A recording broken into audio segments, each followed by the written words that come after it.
시편 106편은 찬양시입니다. 여러분, 할렐루야가 무슨 뜻일까요? 할렐루야, 하나님을 찬양하라, 하나님께 영광을 돌리라, 이러한 뜻입니다. 할렐루야가 맞습니까? 할렐루야가 맞습니까? 할렐루야가 맞습니까? 할렐루야가 맞습니까? 넷 중에 하나가 답이 있는데요. 할렐루야, 이게 맞습니다. 이 야가요, 여호와를 뜻하는 거거든요. 하나님을 찬양하라. 굳이 강세를 준다면요, 할렐루야 이렇게 하는 것이 사실은 어원에 맞는 표현이에요. 근데 많은 사람은 할렐루야 이렇게 하시죠. 근데 사실 그것은 틀린 표현입니다. 하나님을 찬양하라, 하나님께 영광을 돌리라, 이렇게 이야기하고 있어요. 시편 106편은요 할렐루야로 시작해서 할렐루야로 마치게 되었습니다. 오늘 말씀을 통해서 복 있는 사람이 누구인가 우리에게 가르쳐 주고 있어요. 하나님께 감사와 찬양으로 시작해서 하나님께 감사와 찬양으로 마치는 인생, 이 사람이 복 있는 사람이다 라고 우리에게 말씀하시죠. 그러므로 첫 번째 1절에서부터 시작해서 5절까지 하나님께서는 우리를 찬양으로 초대해 주십니다. 그러면 누가 복 있는 사람이에요? 하나님께서 찬양으로 초대할 때에 그 초대에 응하는 사람. 좀 복잡하게 이야기했나요? 누가 복 있는 사람입니까? 하나님 앞에 찬양하는 사람이 복이 있다. 우리가 이렇게 이야기할 수 있습니다. 우리의 인생에 하나님께 찬양하는 사람이 복이 있다. 하나님 앞에 우리가 거듭난 그 순간 하나님 앞에 우리는 찬양했고요, 우리가 이 땅에서 숨을 거두는 그 순간에도 주님 앞에 찬양할 수 있기를 바랍니다. 우리의 인생뿐일까요? 우리의 시작도 우리의 끝도 하나님께 찬양으로 시작해서 찬양으로 마치고 예배로 시작해서 예배로 마치는 인생 되어지기를 축복해요. 사업을 시작해요, 하나님 앞에 예배로 시작하시고. 여러분, 사업을 시작하면서 개업할 때 예배드리는 사람들은 많아도 사업을 폐업할 때 예배드리는 사람들은 많지 않은 것 같아요. 근데 누가 복 있는 사람이에요? 시작도 끝도 예배로 시작해서 예배로 끝나고 할렐루야로 시작해서 할렐루야로 끝나는 사람.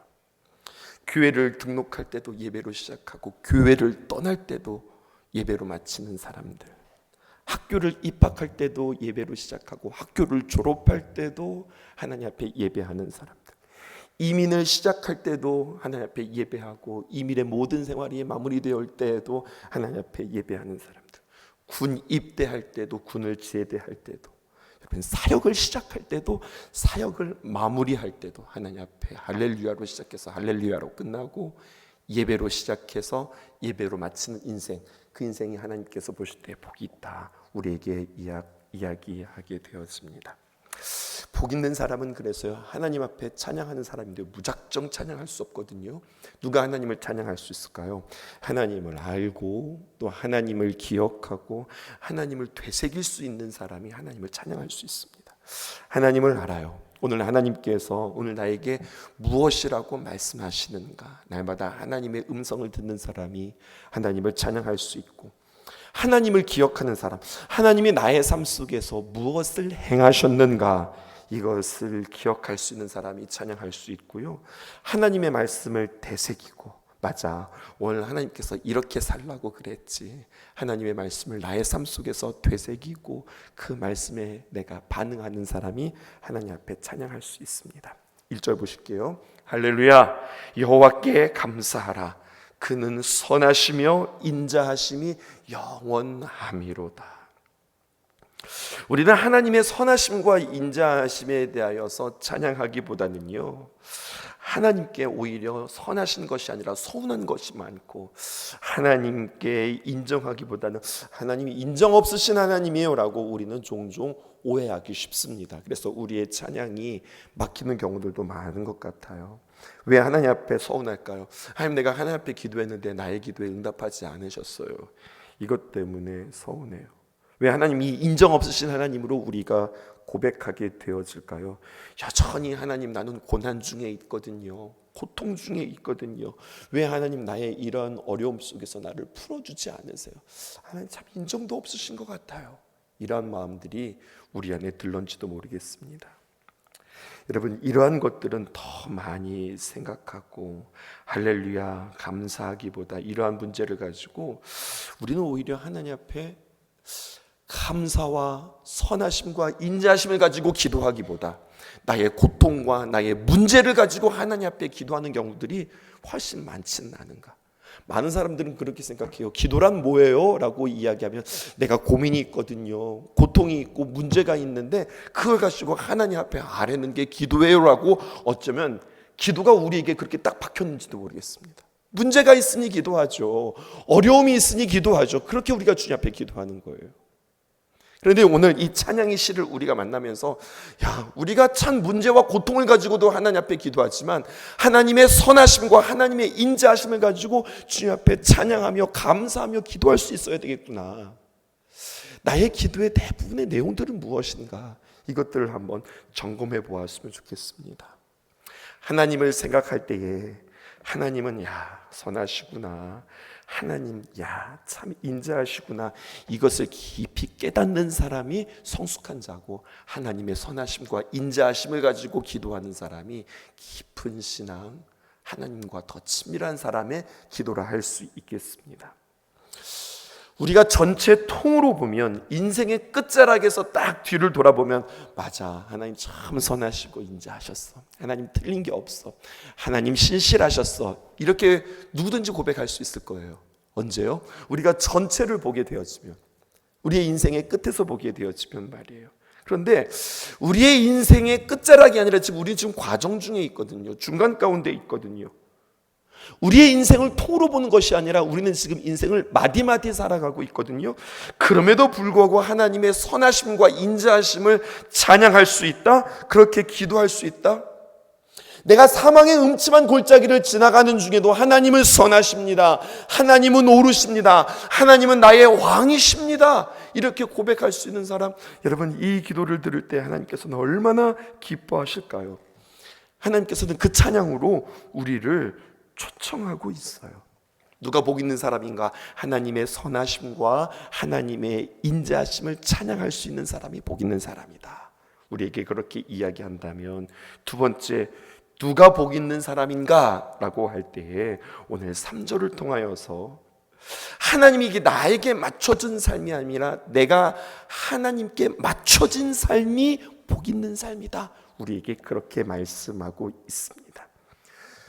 여러분 3절의 문맥을 한번 보실까요? 이렇게 이야기하고 있습니다. 할렐루야, 하나님을 찬양하는 자가 복이 있다라고 이야기하고서 3절에 정의와 공의를 말씀하십니다.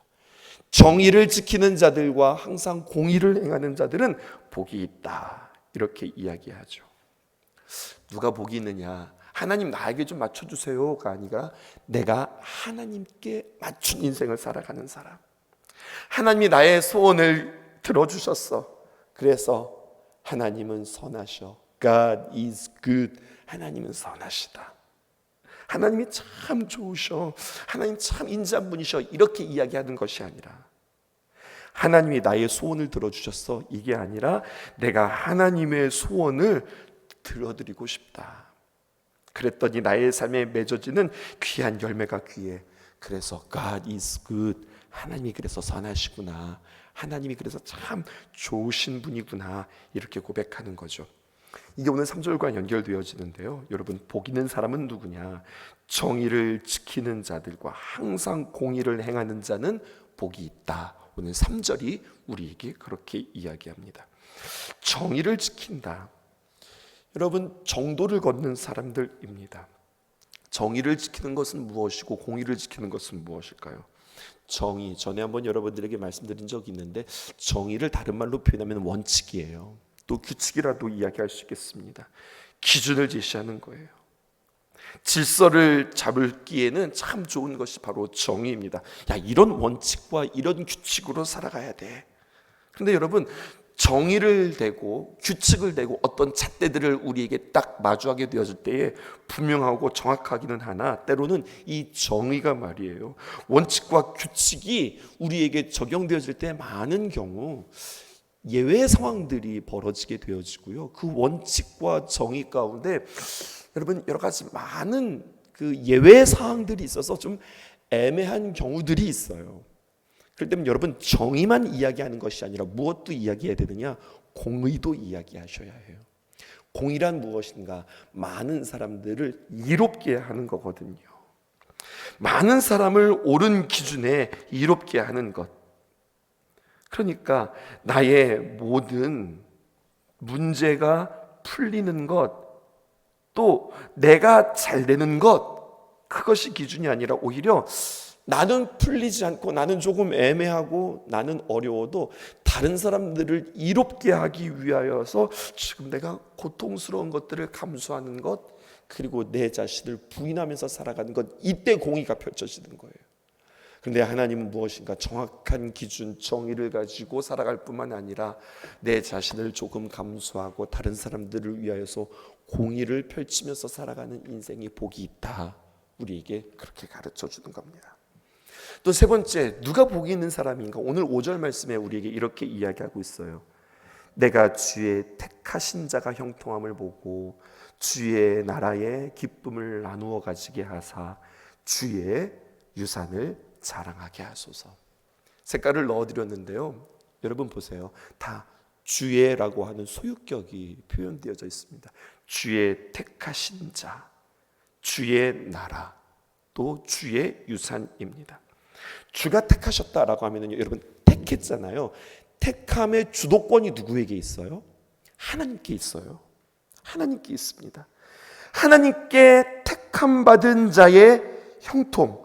야, 하나님이 이렇게 우리를 보호해 주시네, 막아 주시네. 하나님의 보호를 경험하고, 야, 하나님이 이렇게 나를 끌어 주시네. 하나님의 인도를 경험하는 사람, 주님께서 택하신 자가 결국 형통하게 되어짐을 보는 것, 여러분 이게 복 있는 사람이에요. 또 기쁨이 있는데 어떤 기쁨이냐? 내 안의 기쁨이 아니라 주의 나라의 기쁨입니다. 내 안의 만족, 내가 좋은 거, 내가 기쁜 것이 아니라 기쁨의 근원이 어디에 있는가? 하나님께 있다는 겁니다. 주의 나라의 기쁨이라고 표현하고 있잖아요. 주님의 나라는 어떤 곳입니까? 하나님께서 다스리시고 하나님께서 통치하시는 곳. 그래서 하나님의 통치와 하나님의 다스림이 있어서 그 기쁨이 누구로부터 흘러나오느냐?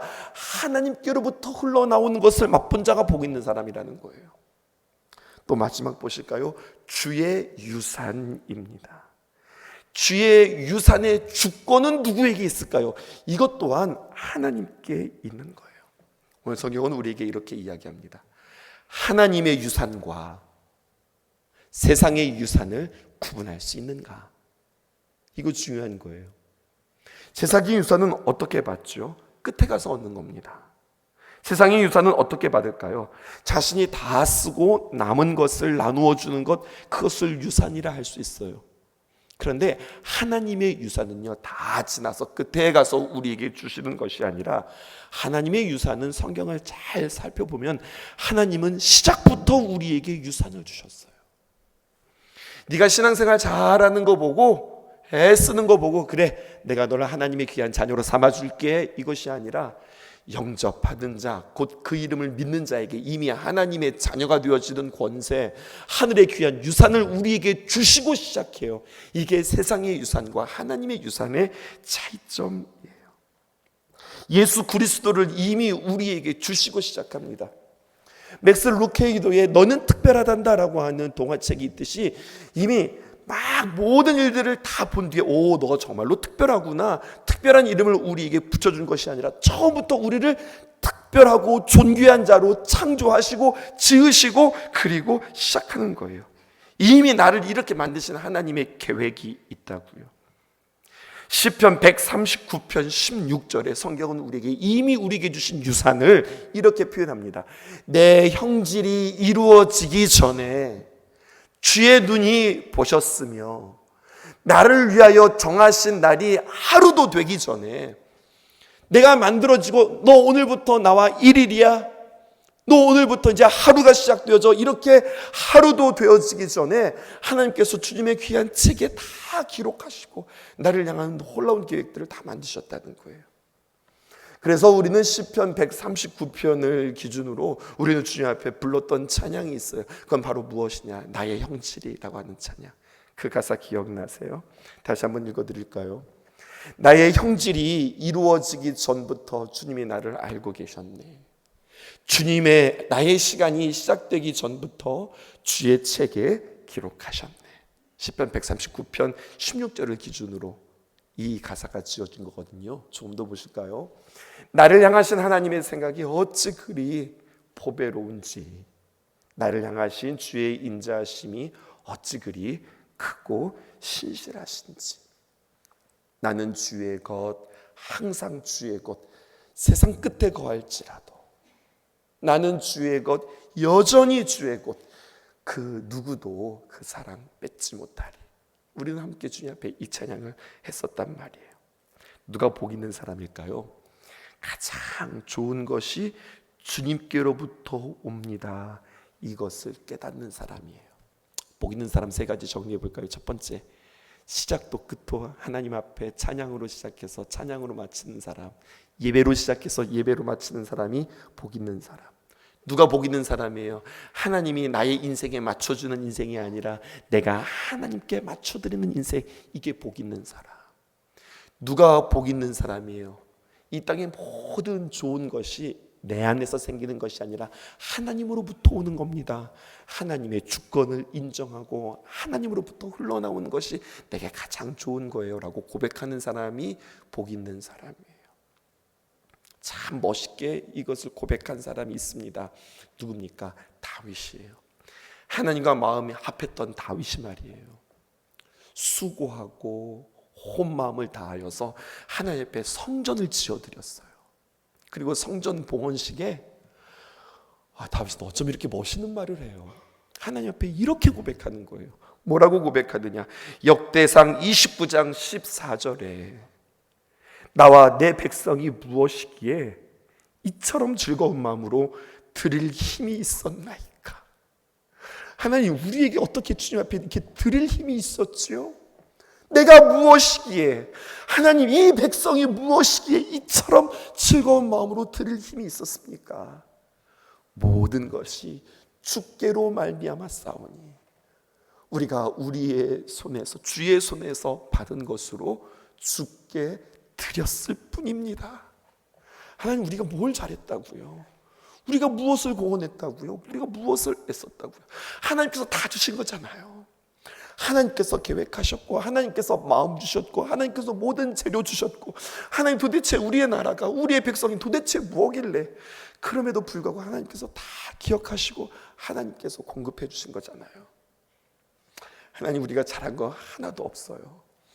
우리가 주의 손에서 받은 것으로 그저 주님께 드렸을 뿐입니다. 멋있죠? 여러분, 이거 그냥 멋있는 말을 한 것이 아니라 이것은 진심이었어요. 다윗이 하나님 앞에 이것을 깨닫고 하나님 앞에 고백한 것이었어요. 우리 인생의 사실은 이런 거라고요. 이러한 고백이 여러분들의 입술 가운데, 고백 가운데 있기를 주님의 이름으로 축복합니다. 누가 복이 없는 사람인가? 그러면 누가 복이 없는 사람인가? 하나님 앞에 찬양하지 못하는 사람, 자꾸만 나한테 맞춰달라고 하는 사람, 좋은 것이 from God, 하나님으로부터 오는 것이 아니라 좋은 것이 from world, 이 세상에서부터 온다고 생각하는 사람, 복 없는 사람이에요. 오늘 두 번째 보니까 그들의 불신앙이 있었습니다. 6절에 이렇게 고백합니다.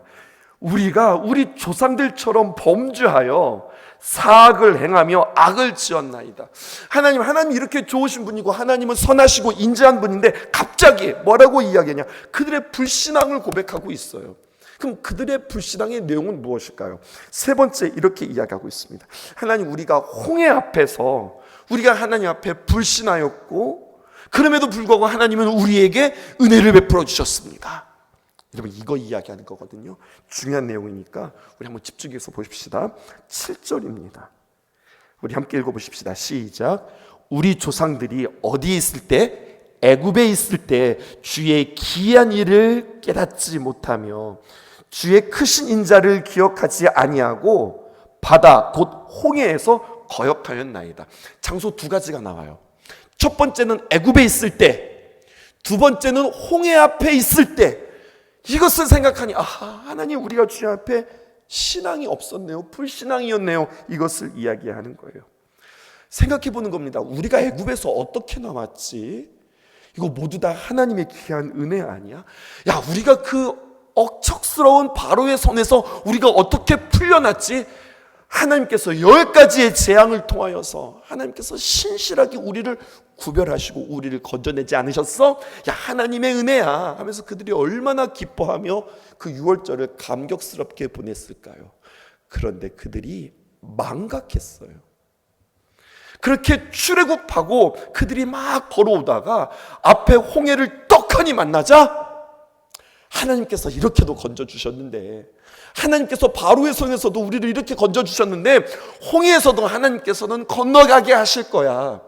첫 번째 문제를 풀었던 그들이 두 번째 문제를 만났을 때 하나님이 지켜주실 거야, 하나님 앞에 신앙을 쓴 것이 아니라 그들은 하나님 앞에 불신앙을 씁니다. 뭐야 도대체, 하나님 우리를 이렇게 구원시켜 놓고서 이 앞에 홍해가 있다니. 하나님 앞에 원망하고 하나님 앞에 불신앙으로 그들이 좌절하고 슬퍼하는 모습, 이것이 하나님 앞에서의 불신앙이었다는 겁니다. 그런데요, 8절에 그렇게 불신앙, 하나님의 은혜를 기억하지 못하는 어리석은 백성을 향하여서 하나님께서는 뭐라고 말씀하시느냐? 그러나 여호와께서는 자기 이름을 위하여 그들을 구원하셨으니 그의 큰 권능을 만민이 알게 하심이로다. 이렇게 말씀하고 있어요. 누구를 위해서요? 자기의 이름을 위해서. 그런데 여러분, 저는 하나님의 대변자가 되어지고 싶어요. 많은 사람들이 하나님을 오해하는데 그 하나님의 귀한 역사에 저는 증언자가 되고 싶어요. 많은 사람들은 이렇게 생각해요. 아, 하나님이 자기 이름을 위하여, 하나님께서 자신의 이름에 누가 될까봐, 자신의 이름이 실추될까봐, 자신의 이름에 먹칠할까봐 하나님께서 자기 이름을 걸고 이스라엘 백성들을 구원하셨구나, 이렇게 생각하고 싶다니까요. 근데 여러분, 하나님은 누구십니까? 하나님은 이름이 필요 없으신 분이세요.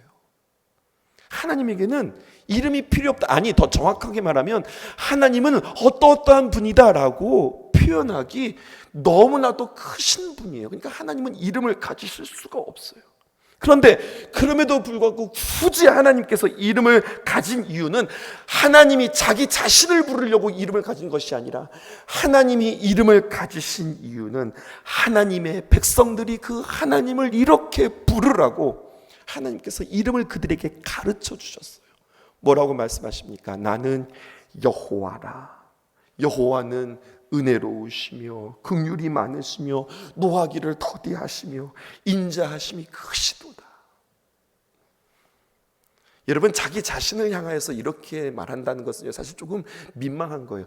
여러분, 제가 얼마나 인자한데요, 제가 얼마나 긍휼이 많은데요, 제가 여러분들을 얼마나 많이 사랑하는데요.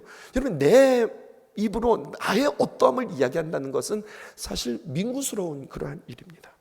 그럼에도 불구하고 하나님은요, 나는 어떠하다라고 하나님께서 말씀하시거든요. 자꾸만 하나님이 누구신지 가르쳐 주심으로 말미암아 그 가르쳐 주신 그 이름에 하나님 스스로 신실하기를 원하시는 겁니다. 그리고 우리를 구원하시는 거예요. 자, 그러면서 다시 한번 8절 말씀 볼게요. 그러나 여호와께서는 자기 이름을 위하여 그들을 구원하셨으니, 여기에 하나님의 정의와 공의가 있는 겁니다. 이스라엘 백성들이 하는 짓거리를 보면 그들을 구원할 수 있는 하나의 근거도 없는 겁니다. 도대체 그들을 구원할 수 있는 방법이 없어요. 그들에게는 선한 것이 단 1도 없으니. 그러니 하나님은 뭐라고 말씀하시느냐? 여호와께서는 자기의 이름을 걸고 자기 이름을 위하여 그들을 구원하신다. 오늘 우리에게 이렇게 말씀하고 계시는 거예요. 그러면서 믿음이 없는 그들을 꾸짖지 아니하시고, 오늘 9절 말씀, 누구를 꾸짖나 보세요. 오늘 말씀의 제목이기도 합니다. 이에 하나님께서 하나님의 이름을 걸고 누구를 꾸짖냐면 홍해를 꾸짖어요. 네가 내 백성을 막았어? 너희가 내 백성을 괴롭혔어? 하나님은 누구를 꾸짖느냐? 사실은 꾸지람 받을 사람들은 이스라엘 백성들이죠. 믿음도 진짜 없네. 야, 내가 너희들을 그렇게 구원하고 내가 너희들에게 그렇게 긍휼을 베풀었는데도 어쩌면 그렇게 너희들은 믿음이 없어. 이렇게 말씀하시는 하나님이 아니라 꾸짖음의 대상을 홍해로 삼으십니다. 그리고 홍해를 꾸짖자 곧 마르니, 그들을 인도하여 바다 건너가기를 마치 광야를 맨 땅을 걸어가는 것처럼 하나님께서 그들을 걷게 하십니다. 뿐만 아니라 10절에 있는 말씀을 보실까요? 하나님 그들을 그 미워하는 자의 손에서 구원하시며 그 원수의 손에서 구원하셨다. 하나님 구원하셨다 표현하죠. 그들에게 구원의 자격이 있어요? 아니요, 구원의 자격이 없어요. 그럼에도 불구하고 미워하는 자의 손에서, 그 원수의 손에서 하나님의 백성들을 건지시는 이야기입니다. 또 11절을 보실까요?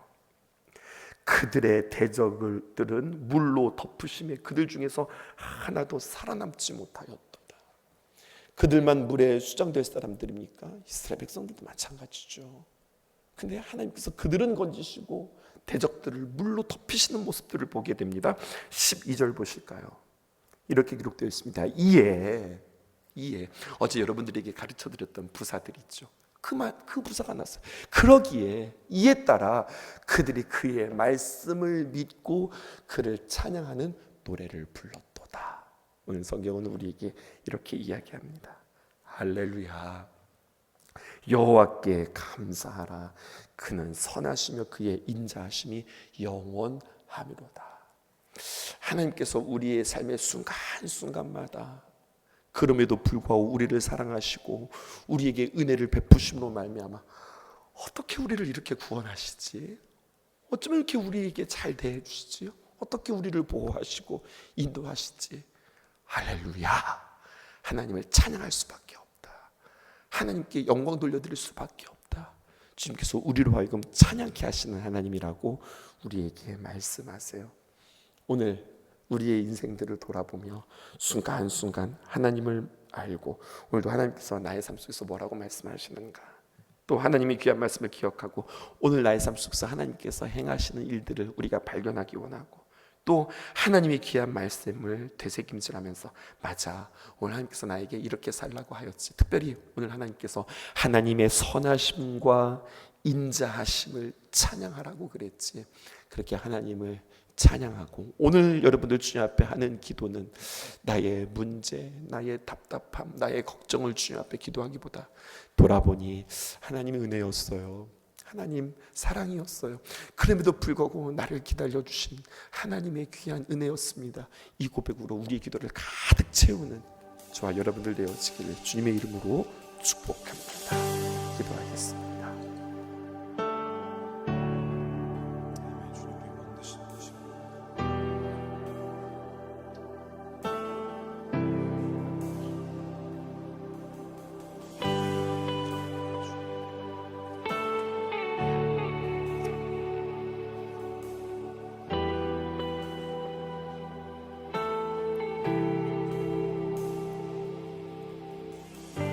주님만이 왕이십니다. 주님만이 왕이십니다. 주님만이 왕이십니다. 주님만이 왕이십니다.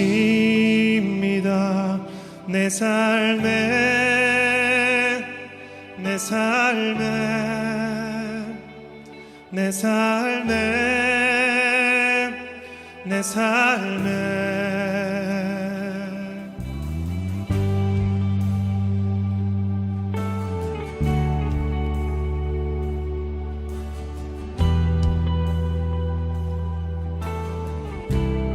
주님만이 왕이십니다. 주님만이 왕이십니다. 주님만이 왕이십니다. 주님만이 왕이십니다. 주님만이 왕이시 이곳에 이곳에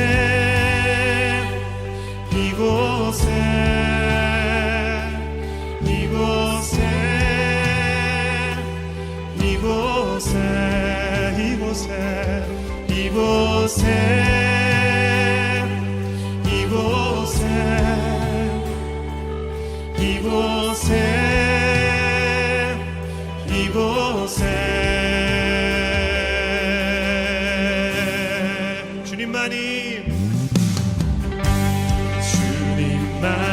왕이십니다. 주님만이 왕이십니다.